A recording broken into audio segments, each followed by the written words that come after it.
Hello there! Would you mind if I introduce you to my religion? It's called 𝕸𝖆𝖗𝖗. I have achieved comedy.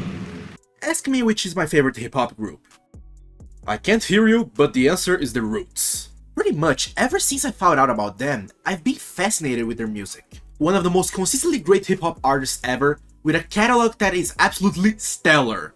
And hey, they've announced a new album titled Endgame. Hopefully it drops soon. God damn it. I am so tired of waiting for this thing to drop. But at least, I've got a strategy for making it drop faster. Ranking all of their albums. The logic is pretty simple. I ranked every song by the Fugees, months later, they reunite. I rank every song by System of a Down, months later, they drop their first song in 15 years. Simple logic, correct? If me ranking something makes it drop faster, or at least have some sort of movement for it to happen, why not use that to my advantage? But, wait, if I do that, won't I be jinxing it? Well, never mind. I guess I'm not doing... Wait... It might work if I do that without these intentions. But at the same time, I might be jinxing it, because it's going to be implied that I want that anyways. So no, I guess I'm not doing that then. It's not worth the risk. But if I... screw it, I'm doing it anyway. Let it be whatever happens. So last info before I start the ranking. I will be focusing only in their mainline studio discography. So no live albums, no compilations, and I will also be excluding the collaborative albums Wake Up, Wise Up Ghost, and Betty Write the Movie. It's only going to be the core of the Roots discography. Good? Good. So let's move to it, before people start complaining about me making a giant intro for the video. Let's go!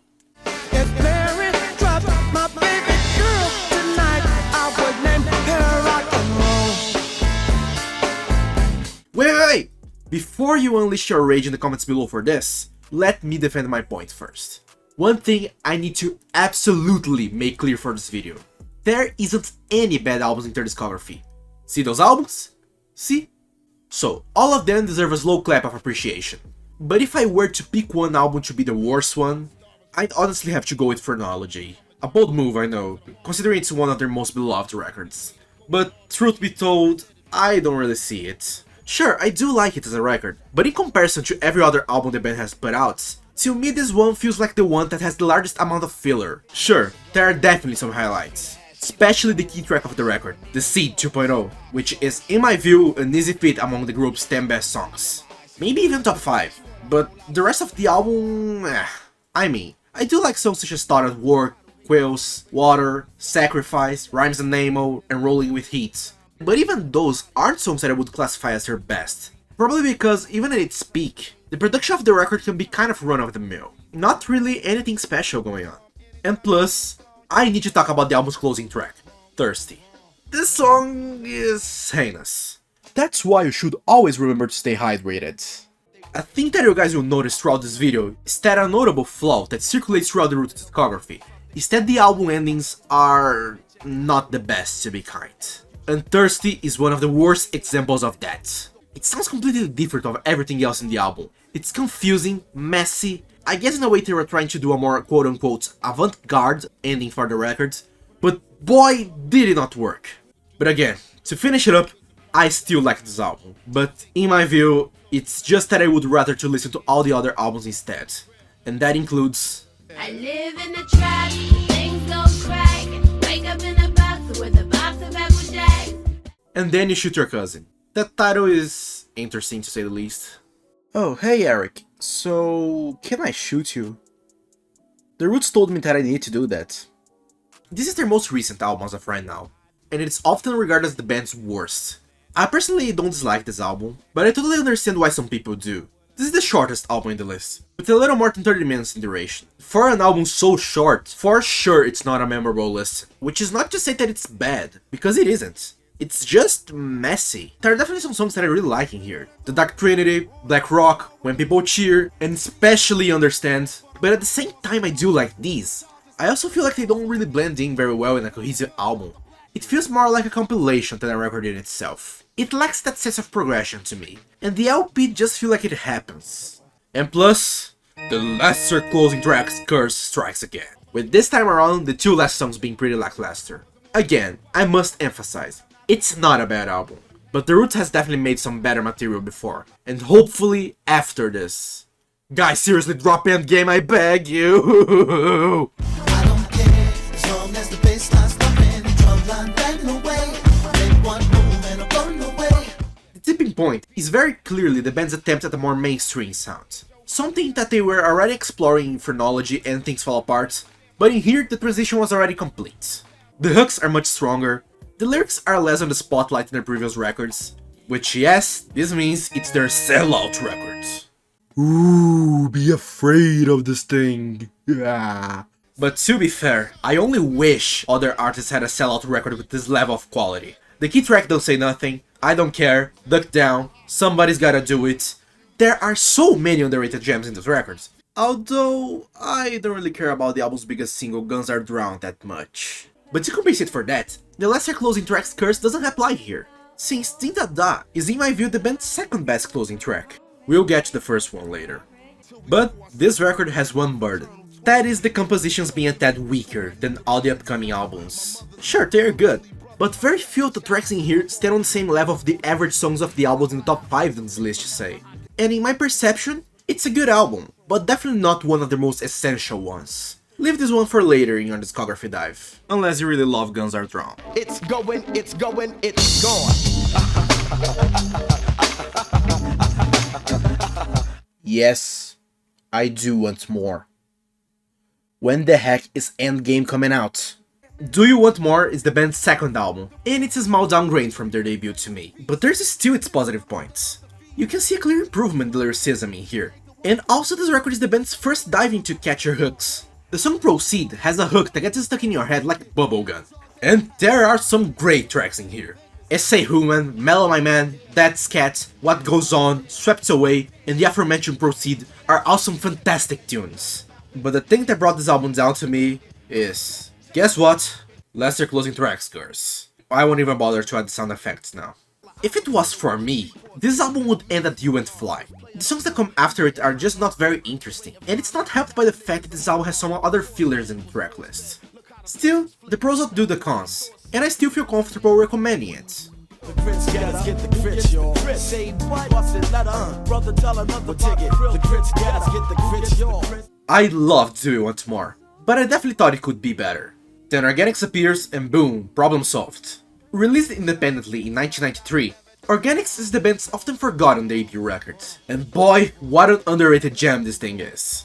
Yeah, it's a very bare bones record, that just some are just Do You Want More but weaker. But boy, two things. One, the production is way better than I expected for an independent record. And two, diving into this record feels like going to a gold mine. A particular highlight to me is Leonard 4. The beat of it weirded me out at first, but the more I heard it, the more it grew on me. The other highlights include songs such as Pass the Popcorn, Esamawa, which I love to pronounce, Good Music, and The Session, a song that, as they proudly proclaim here, is the longest posse cut ever, with 13 minutes in length. Or at least it was the longest ever, I don't know. And plus, two other interesting things I noticed here are that Black Thought's voice sounds so different in here that I didn't even recognize it at first. And also that some of the beats in this thing wouldn't look out of place in a Tribe Called Quest record. They are more in the low-key side, with huge emphasis on bass and lyrics. So I'd say it's a pretty interesting point in their careers. And if you haven't checked this out, please do, because it's really worth your time. So why the hell is this not on streaming services?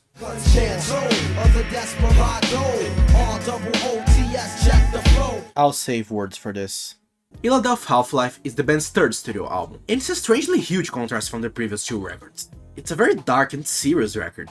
And I will be real, in the lyrical department, this is possibly their best album, no doubt about it. It's hard not to feel hooked on these, especially considering Black Thought and Manic Beast flows are way better and distinct than the previous ones. And the beats are pretty good too. I surely hope nothing breaks this record to not you again. This record is a straight fire, until No Alibi comes along. The album has such a drastic loss of momentum due to wimpy beats. It manages to get some of that back with 𝕸𝖆𝖗𝖗𝖏𝖵𝖗𝖏, which I don't know if I'm pronouncing it right. But it's not really enough to fix things entirely. But that's only how I feel towards it. And I recognize this is kind of a hot take, but I still definitely see this album as a more than quintessential album in their discography, even if it's not perfect to me. My personal favorite tracks in here are Section, What They Do, Respond React, Episodes, and the key track, Concerto of the Desperado. Andale, andale. And I can see it's all about cash. They got the nerve to look down my ass and treat me like a criminal. Do you know what we really need? An 11th commandment. One that says, "Thou shalt give enough respect to the Rising Dawn," because it's the Roots' most underrated album. How's that? Rising Dawn is a bit of a difficult album to define. It's a bit more of the same style of production the band has done to both the Tipping Point and Game Theory, and with a stronger presence of bass boosts. I guess this is not exactly their best lyrical work. They do a good job, but it's rare that we have lines that get stuck in your head like we usually do in their records. But at least they compensate that by the simple factor of having fantastic beats. Great examples of that are the title track, I Will Not Apologize, Get Busy, and especially Criminal. Criminal is one of the best songs in their discography, and the fact that it isn't more talked about should straight up be considered blasphemy. It's a bit hard to find much else to say about this record besides that, but it's number 5 in this list, so of course, this means I love the hell of this thing. So give it a shot after checking their core albums. You sure won't regret it. Up and do as I was told. I was always late for the bus. Just once can I be on time? Wanna know what's funny about this record? You know the lesser closing track Curse I was talking about? So, it happens in reverse in this album. I think the album ends in a pretty solid way but begins weak. First is the intro, which is fine, whatever. But Sleep is one of the weakest first songs The Roots has ever made. And they usually do pretty good on those. Proceed from Do You Want More, Pass the Popcorn from Organix, the title track from Rising Dawn, Walk Alone from How I Got Over, you name it. After that we have Make Mine, which is pretty alright. I often see people saying it's their best song of the record, and I think that's too much for this. But it's a step up for sure. But then, One Time strikes. And from this point on, the shit goes wild real fast. This and the songs that come after are some of the most alive sounding tracks The Roots has ever done. The production is larger than life, beats that knock your socks off, especially in songs such as One Time, The Other Side and Stomp, and the Redford suit that ends the record is pretty cool too. Short pieces that borrow from classical music, and the result is a pretty compelling end for the records. My favorite movement being Possibility. I think the piano is lovely in that track. Overall, yeah, pretty weak beginning, but just wait until this thing kicks in, because it's sure to drive you nuts.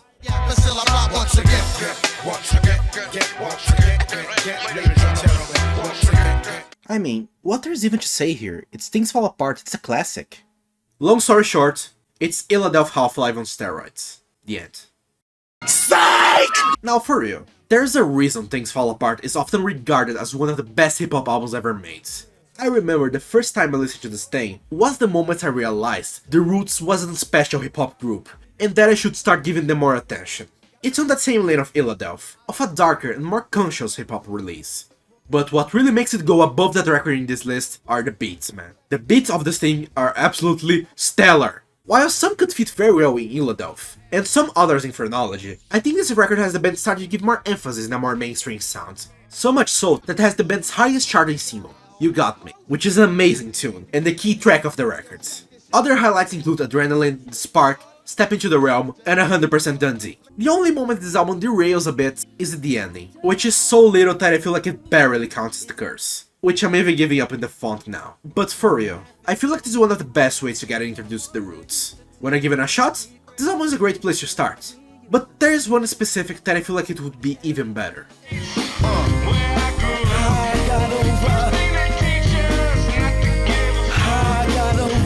How I Got Over is how I started to listen to The Roots, and I don't regret a single bit. This is another one of their albums that go for a more mainstream sound, which is notably present in the single The Fire, which I honestly don't know how it was a bigger hit, considering how much it sounds like one. But there's also a different side of this record. Some of the songs have this very cold, nocturnal atmosphere surrounding them, yet it's still very accessible, and again, mainstream. Some of my favorite songs ever by them are present here. Walk Alone, Dear God, the title track, Right On, The Day, and especially Doing It Again, which is a masterclass on how to have a beat with both fantastic piano and fantastic drumming. But to be fair, nearly every song here is flawless. I said nearly. Yep, the curse strikes once again for the final two songs. The first one, which I actually learned to like, even though I still recognize it's kinda weak, and the other one, which I still don't get the point. which is a bonus track, so I guess it doesn't really matter. Yet still, if you are into the more conscious side of hip-hop, I'd still recommend Things Fall Apart as the introduction to their discography. But to me, How I Got Over is definitely the best way possible to get into their stuff. Especially if you are new to hip-hop, like I was when I first heard this.